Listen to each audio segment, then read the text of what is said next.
menjelaskan apa itu internet risk.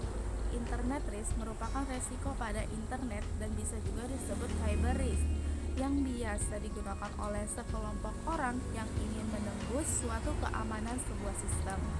Aktivitas ini bertujuan untuk mencari, mendapatkan, mengubah, dan bahkan menghapus informasi yang ada pada sistem tersebut jika memang benar-benar dibutuhkan, dan bahkan dapat mengakibatkan kerusakan pada sistem tersebut. Nah, dapat kita simpulkan bahwa sekelompok orang yang ingin menembus suatu keamanan sebuah sistem biasa kita kenal dengan yang namanya hacker. Hacker ini bertujuan untuk mendapatkan data-data pada sistem tersebut untuk kepentingan dia sendiri dan untuk mendapatkan keuntungan dari data-data pada sistem tersebut. Selanjutnya, saya akan menjelaskan tentang jenis internet risk. Cybercrime yang terjadi pada dunia maya biasanya dilakukan oleh seseorang yang ingin menembus suatu keamanan sebuah sistem.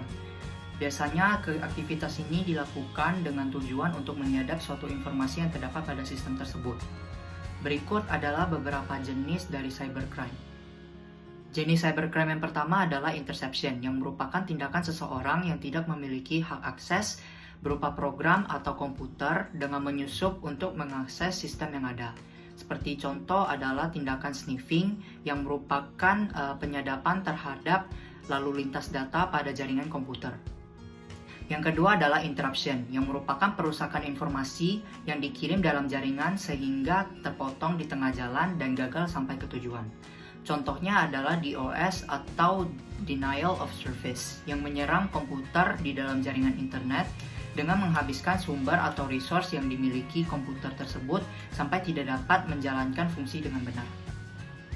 Kemudian yang ketiga adalah fabrication, yang merupakan tindakan yang memasukkan objek palsu ke dalam sistem yang ada, seperti contoh phishing mail yang merupakan pesan-pesan palsu seperti email palsu ke dalam jaringan komputer. Yang terakhir adalah modification, yang merupakan tindakan yang mengubah isi aset dengan menyerang terhadap pengubahan integritas suatu informasi, seperti contoh menempelkan virus pada web atau email yang mengubah informasi tanpa izin. Perkenalkan, nama saya Evan Swandi. Di sini saya akan menjelaskan jenis-jenis ancaman cybersecurity.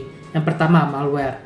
Malware itu adalah perangkat lunak yang dibuat dengan tujuan memasuki atau merusak sebuah sistem komputer, jaringan, atau server tanpa diketahui oleh korban. Tujuannya itu pasti merusak atau mencuri data dari perangkat yang dimasukinya. Malware itu dapat mencakup dari semua perangkat lunak yang digunakan untuk mencuri, memanipulasi, menghapus, atau bahkan memata-matai sebuah sistem.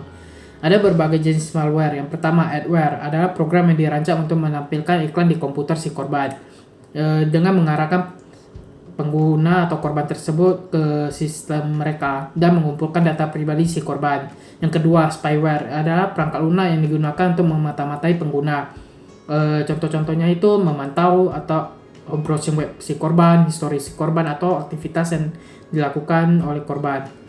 Ransomware adalah jenis malware yang menginfeksi atau menyerang pengguna komputer. Setelah menginfeksi komputer, serangan ini akan melacak dan mengenkripsikan data komputer si pengguna atau korban dengan kode rahasia unik yang hanya diketahui oleh pembuat serangannya atau yang biasa disebut hacker. Sesuai namanya, serangan ini menyandera data pengguna komputer dan meminta tebusan finansial yang berupa uang jika korbannya ingin mengembalikan atau melakukan dekripsi datanya agar kembali seperti semula. Selanjutnya akan disambung oleh rekan saya. Saya Julius Kurnaidi dengan NPM 204117. Fabrication, yaitu penyerangan menyisipkan objek palsu ke dalam sistem target. Contoh penyerangannya itu seperti phishing mail, memasukkan pesan-pesan palsu seperti email palsu ke dalam jaringan komputer. Lalu yang keempat itu modification, yaitu penyerangan merusak sistem dan telah mengubah secara keseluruhan. Contoh penyerangan itu seperti mengubah tampilan website atau defacing, menempelkan trojan atau virus kepada web atau email, pakai lain yang mengubah informasi tanpa izin, atau man in the middle attack, di mana seseorang menempatkan diri di tengah pembicaraan dan menyamar sebagai orang lain.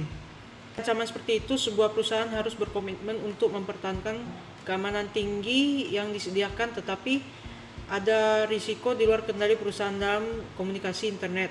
Sebagai tindakan pencegahan, pihak perusahaan harus selalu memastikan bahwa komputernya adalah akses aman dari virus yang dapat mengungkapkan informasi rahasia perusahaan kepada pihak ketiga.